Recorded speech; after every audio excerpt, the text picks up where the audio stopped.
Canelo versus William Scull is happening since Canelo has been ordered to fight William Scull since William Scull has been a mandatory challenger for 2 years now. Who's actually going to win this fight? Well, before we talk about who's going to win this fight, let's take a look at their latest performances in which Canelo fought Jermell Charlo, in which Jermell Charlo did trash throughout the whole entire fight. Canelo took control of the whole entire fight, in which he even dropped Jermell Charlo in round 7. Back and lands a big right hand on Jermell.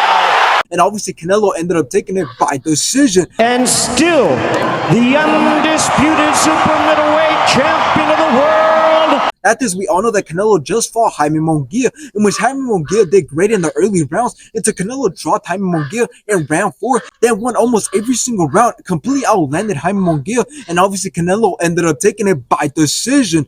Now let's take a look at William's latest performances, in which he fought Christian Rios, in which William landed some great shots, took control of the whole entire fight, in which William ended up taking it by decision. William Scull. At this, William wanted to fight Sean Hemphill, in which William landed some great combinations, won almost every single round, in which William ended up taking it by decision. Now, if this fight ends up happening, most true boxing fans will never want to watch a Canelo fight ever again unless it's against David Benavidez, and they will hate Canelo more than they already do. And that is simply because Canelo has been going for easy fights that are somewhat reasonable, but they're not the hardest fights. Like the fight against Triple G made no sense, considering that Triple G was older than Canelo, and was just old in general, as he was 40 years old and Canelo was 32 years old, and Canelo still couldn't finish Triple G. And that's not it, because that fight against Jermell Charlo also made no sense, since Jermell Charlo never fought at 168. So now that William Scull is a mandatory for Canelo, I hope that Canelo doesn't take this fight, but he actually might be forced to take this fight since it's a mandatory fight. But at the same time, things could happen that might lead to this fight not being needed of happening, which honestly, I'd rather see Canelo fight Edgar Berlanga, which again, I don't like that fight since these fighters aren't a match for Canelo, but I feel like Edgar Berlanga would have a better chance than William Scull since he has a lot more power. So if it isn't obvious already, I easily see Canelo beating William Scull.